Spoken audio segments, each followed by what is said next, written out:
Students, आज हम आपके लिए लेकर आए हैं मैथ्स के कुछ इम्पोर्टेंट फॉर्मूले।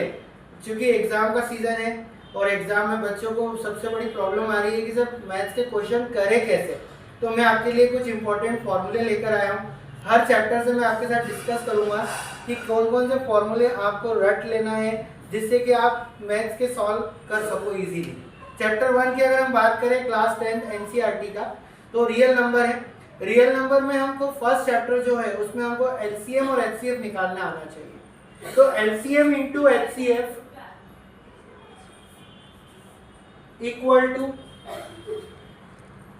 Product of two number. Exercise जैसे ही स्टार्ट करते हैं हम एक्सरसाइज 1.1, तो उसका ये क्वेश्चन आता है जिसमें 51092 एक कुछ नंबर दिए हैं जिसमें आपको एलसीएम एचसीएफ निकालना है। कोई नंबर है 26 और 91, इसका आपको एलसीएम एचसीएफ निकालना है।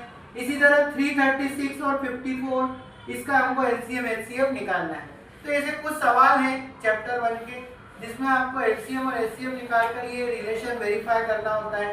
तो ये बहुत इंपॉर्टेंट क्वेश्चन है। इसी तरह 1.2 की अगर हम बात करें तो उसमें √3 इरेशनल नंबर आता है, √2 इरेशनल नंबर आता है। तो मेरा ही कहना है आप सभी से कि ये √3, √2, √5 ये तीन तरह के जो वेराइटी वाले क्वेश्चन है 1.2 में, ये सभी को आने चाहिए। अगर आप ये कर लेते हैं तो आप बोर्ड एग्जाम की पूरी प्रिपरेशन आपकी हो जाती है। अब इसके बाद हम बात करें चैप्टर 2। चैप्टर 2 आता है पॉलिनोमियल। पॉलिनोमियल में हम निकाल रहे हैं सम ऑफ जीरो क्या होता है, प्रोडक्ट ऑफ जीरो क्या होता है।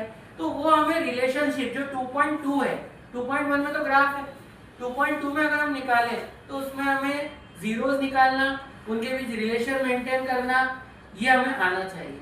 इसके लिए स्प्लिटिंग द मिडिल टर्म है। एक क्वेश्चन है आपका 2.2 का x² - 2x - 8। इसी तरह 4s² - 4s + 1, इस तरह के कुछ इक्वेशंस हैं जिसको हम निकालकर जीरो पता करेंगे और वेरीफाई करेंगे relationship between the zeros and coefficient. Sum of zero का फॉर्मूला होता है -b/a, प्रोडक्ट ऑफ जीरो का फॉर्मूला होता है c/a। इसी तरह इसी के साथ में एक क्वेश्चन आता है जिसमें सम ऑफ जीरो दिया है, प्रोडक्ट ऑफ जीरो दिया है और आपको बोला है कि क्वाड्रेटिक पॉलिनोमियल बनाइए। तो इसके लिए मैं एक फॉर्मूला आपको याद करवाता हूँ, x² - sum of zeros into x plus product of zero. अगर ये फॉर्मूला अगर आपने लर्न कर लिया तो ऐसे कई सवाल है 2.2 में जो आप कर सकते हैं। जैसे सम ऑफ जीरो दिया है 1/4 और प्रोडक्ट ऑफ जीरो दिया है 1। तो इस तरह के क्वेश्चन को भी आप इजीली कर सकते हैं इस फॉर्मूले की हेल्प से। अगर हम बात करें चैप्टर 3 की, तो चैप्टर 3 में पेयर ऑफ लीनियर इक्वेशन है 2 वेरिएबल।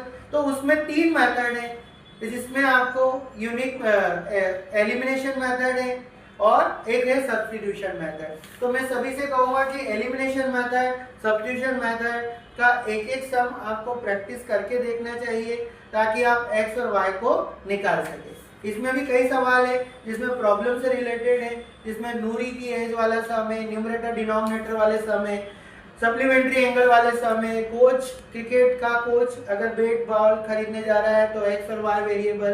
तो ऐसे डिफरेंट टाइप ऑफ क्वेश्चंस है जिनकी आपको प्रैक्टिस करनी चाहिए, जो आपको चैप्टर 1, 2, 3 आपको क्लियर कर सकते हैं।